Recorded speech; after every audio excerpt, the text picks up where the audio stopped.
Hi friends, అందరికీ good morning. అందరూ బాగున్నారా? అందరూ బాగుండాలి, అందులో నేను ఉండాలి. మరి ఏంటా ఈ డెకరేషన్ అనుకుంటున్నారా? ఆలు, బీన్స్, క్యారెట్, పచ్చిమిర్చి, ఆనియన్, క్యాప్సికమ్, కొత్తిమీర ఇదన్నమాట. ఇది ఎందుకు అనుకుంటున్నారా?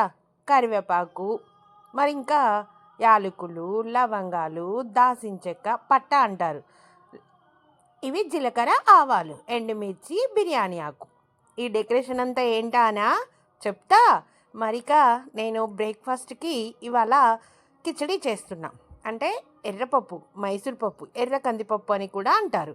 ఇది 2 గ్లాసులు తీసుకున్నాను. రైస్ 2 గ్లాసులు తీసుకుంటే 3/4 వంతు పప్పు తీసుకున్నాను. ఒక 1 అవర్ ముందు నానబెట్టుకుంటే సరిపోతుంది. ఇక ఇప్పుడు కిచడీ ప్రాసెస్ చూద్దాము. నేనైతే కడాయి పెట్టి స్టవ్ ముట్టించాను. దీంట్లో కొద్దిగా ఆయిల్ వేసుకుందాము. దీనికి ఆయిల్ అంతగా పట్టదు.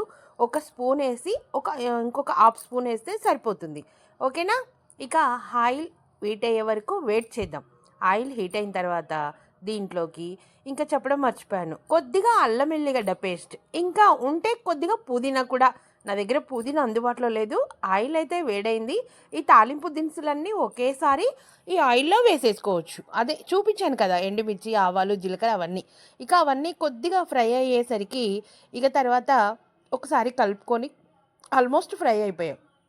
మనం డెకరేట్ చేసి పెట్టుకున్న ఆలు, పచ్చిమిర్చి, ఉల్లిగడ్డ, ఆనియన్ అన్నీ కూడా ఒకేసారి ఇది ఒకే మోతాజులో కలవాలి కనుక ఒకేసారి ఆ కళాయిలో వేసేసుకొని కలుపుకుంటే సరిపోతుంది. ఇలా కొద్దిగా మనకి ఆయిల్లో ఫ్రై లాగా అవుతే చాలండి. అంటే ప్రతి ముక్క కూడా కొద్దిగా ఆయిల్ పట్టేసి అది వేడెక్కితే చాలు. ఎందుకంటే మనకు రైస్తో కుక్ అవుతుంది కనుక ఇలా అన్నమాట. ఇక అవన్నీ వేసిన తర్వాత ఆ తర్వాత కొద్దిగా సాల్ట్ వేద్దాము. ఓహో, ఇక్కడ అల్లం ఎల్లిగడ్డ పేస్ట్ వేస్తున్నానా? ఓకే, అల్లం ఎల్లిగడ్డ పేస్ట్ కూడా వేసుకున్నాను. ఇప్పుడు దీంట్లోకి కొద్దిగా సాల్ట్ వేసుకుందాము. ఓకేనా? చెప్పడం వెనక ముందైంది అంతే. రుచికి సరిపడా సాల్ట్ అన్నమాట.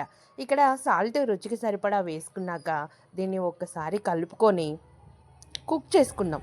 ఇక ఇప్పుడు మళ్ళీ పక్కన స్టవ్ ముట్టించుకొని దీంట్లో రైస్ కుక్కర్ పెట్టేసి, మనం ఇందాక పప్పు కడిగి పెట్టాం కదా, ఆ కుక్కర్ పెట్టేసుకొని ఇందాక మనం ఉడకపెట్టుకున్న ప్రతి ఒక్కటి కూడా అందులో వేసేసుకోవాలి.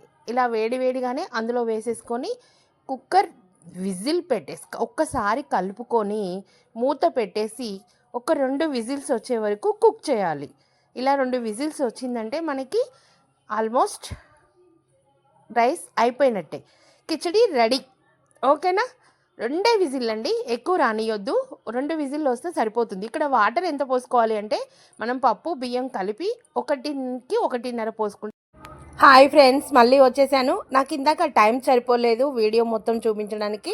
ఇలా వేసుకున్నాక మనం కుక్కర్ మూత పెట్టేసుకొని విజిల్ పెట్టేసి 2 విజిల్స్ వచ్చే వరకు వెయిట్ చేద్దాము. మరి ఈ 2 విజిల్స్ ఎప్పుడైతే వస్తాయో అప్పుడు స్టవ్ కట్టేసుకుందాం.